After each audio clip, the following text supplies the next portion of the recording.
Imagine trying to walk without being able to feel your legs and having no sense of balance other than what you can see with your eyes.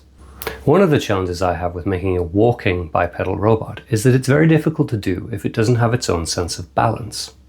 In previous versions, I've been using an inertial measurement unit, the MPU6050, but I found it very difficult to work with because it involves a lot of software processing of the data in order to make sense of the values. Recently, I saw a video from DrJonEA showcasing the BNO055. And DFRobot very kindly offered to send me a couple to integrate with Cody, my latest robot. Let's take a look.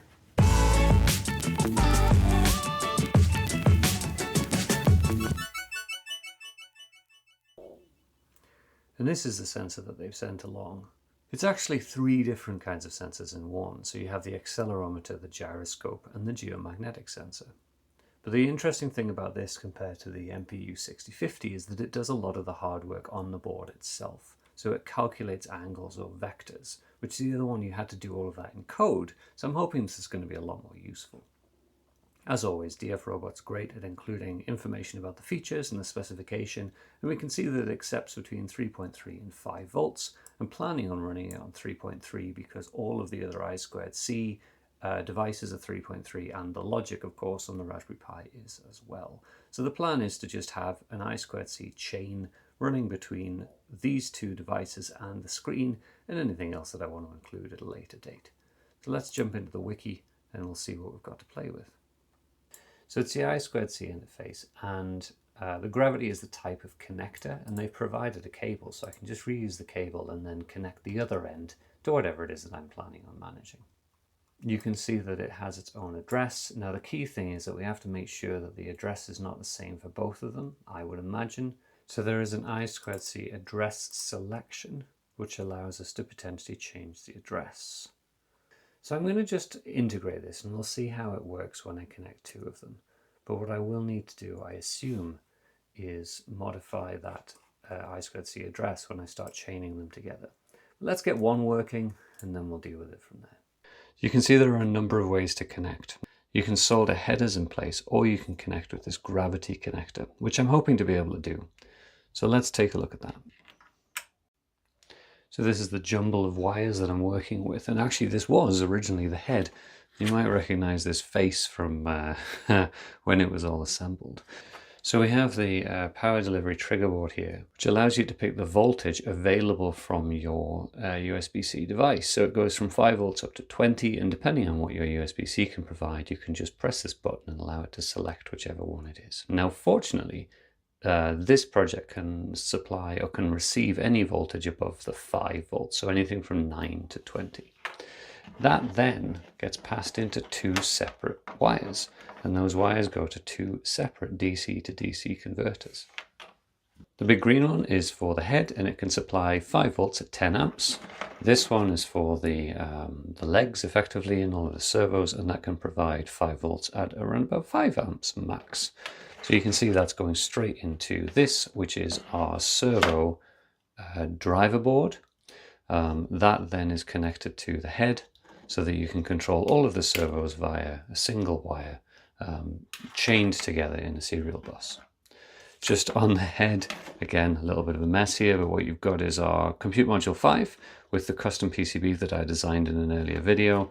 That then has a lot of outputs, and the outputs go to all of the various modules. So we have a speaker, we have the display and the camera, we have I2C or I2C, depending on how you want to say it, which then goes to this, which we're going to talk about in a second.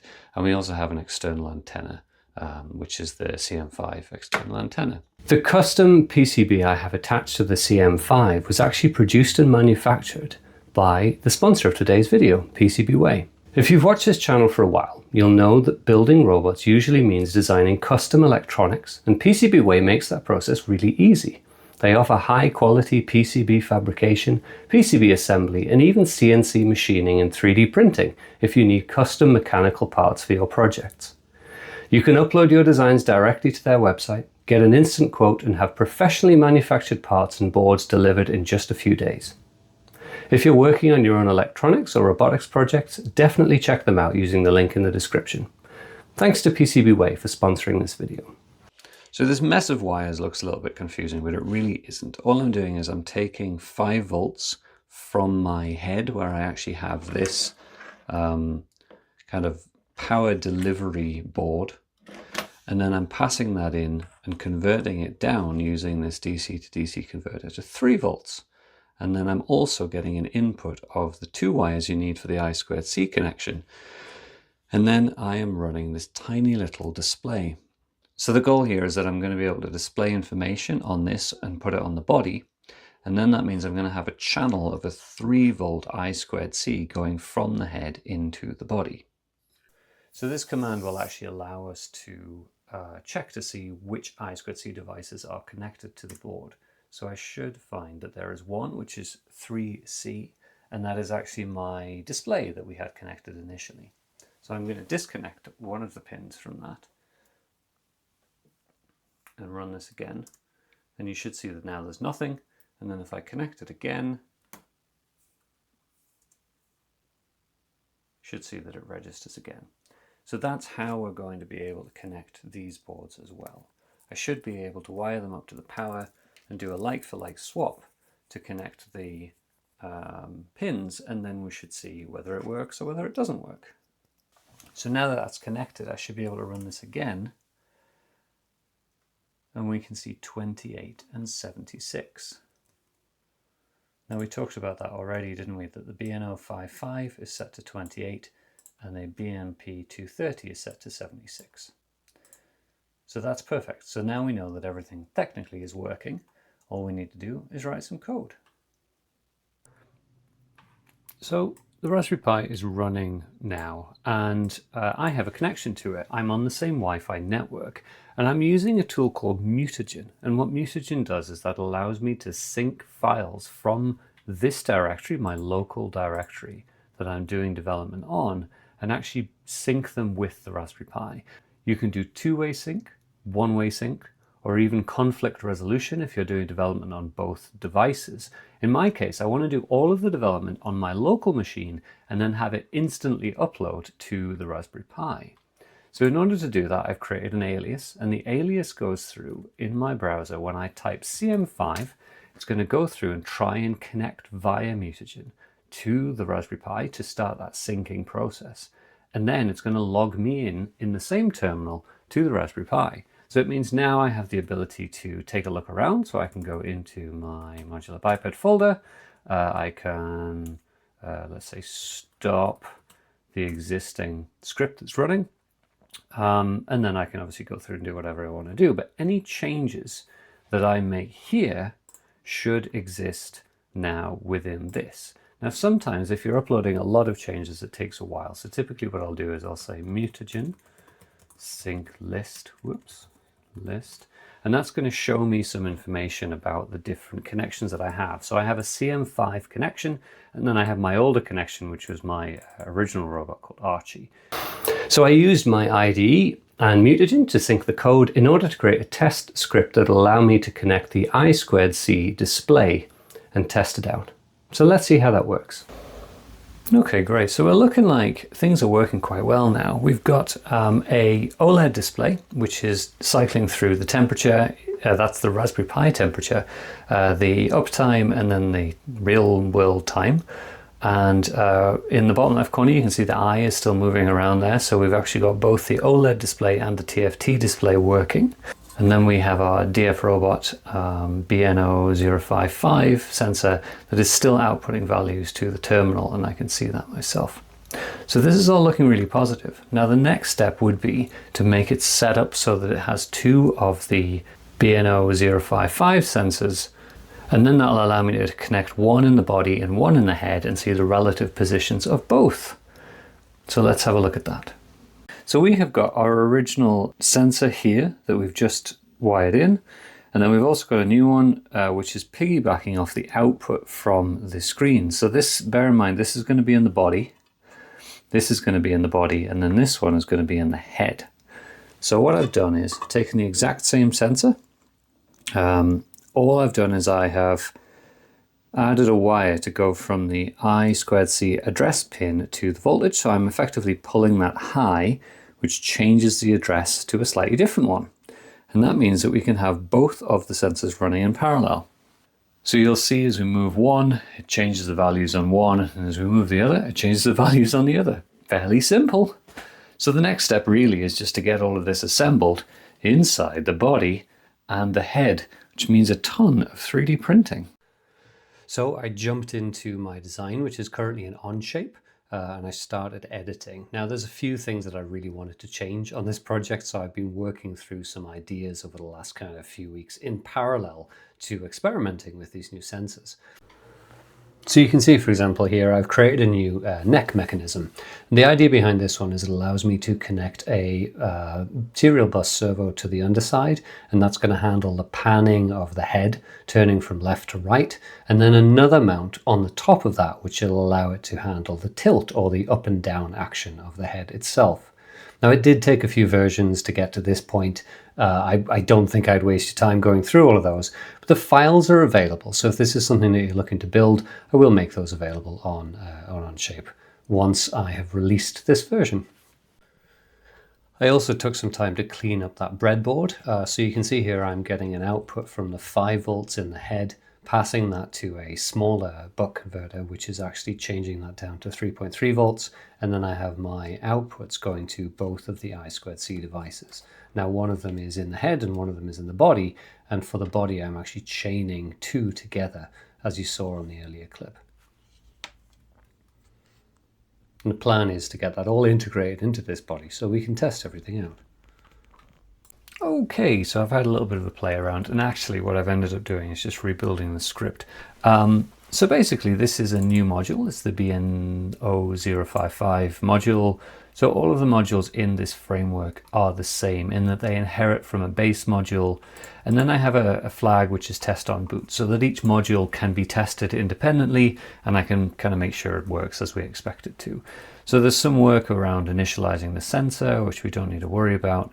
And then there is basically reading the data. So this will return the heading, the roll, the pitch, and then this one will return the acceleration, X, Y, and Z, and then the two of them together output into this read data method.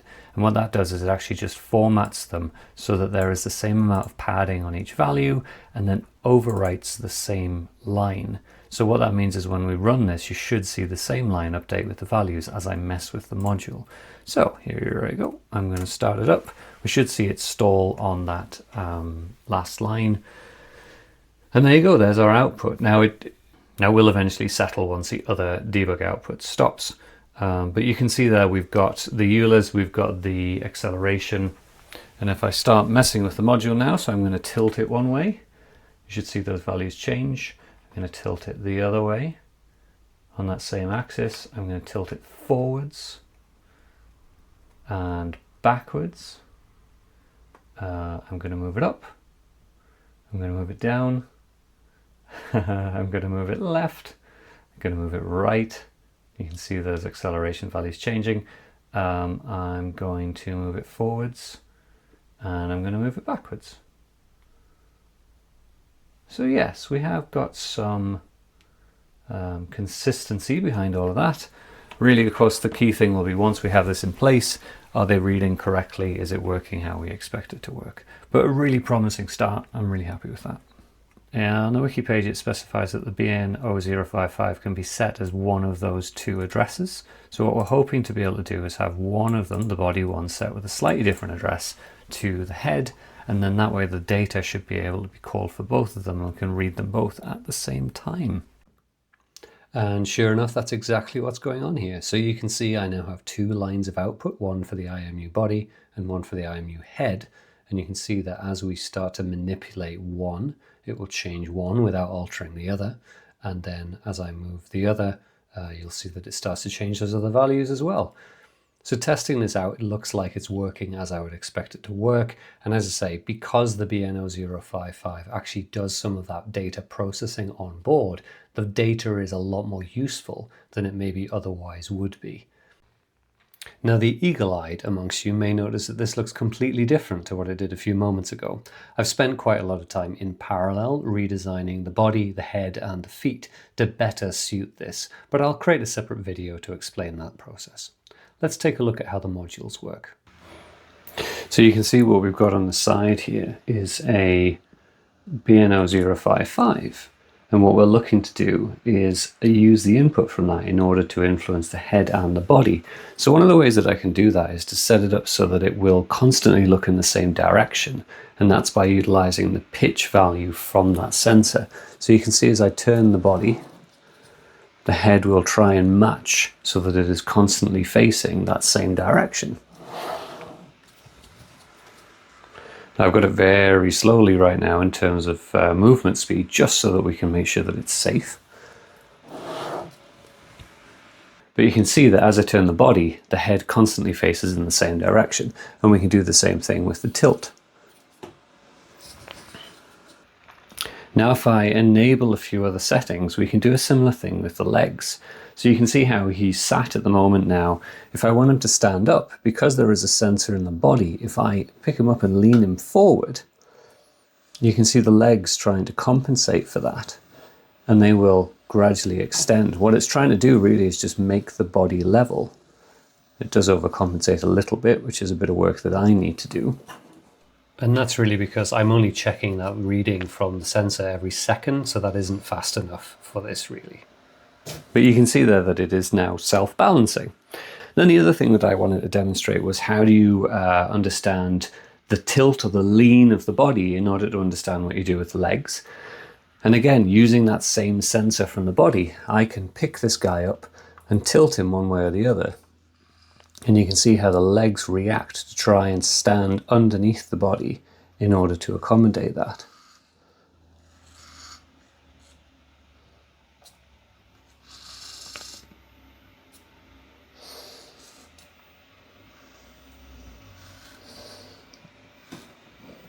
And if I put him back on his feet, he should eventually get himself into a position where he's standing up.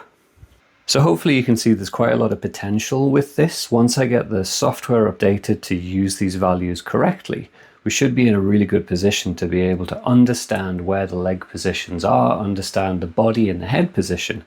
With the combination of the smart servos and the BNO055s, it means we're in a really good situation in terms of simulation and therefore in terms of training it to walk. If I want to get him to sit back down again, I just lean him back and the legs will try and compensate for the fact that the body is led back, and then I can have him sit.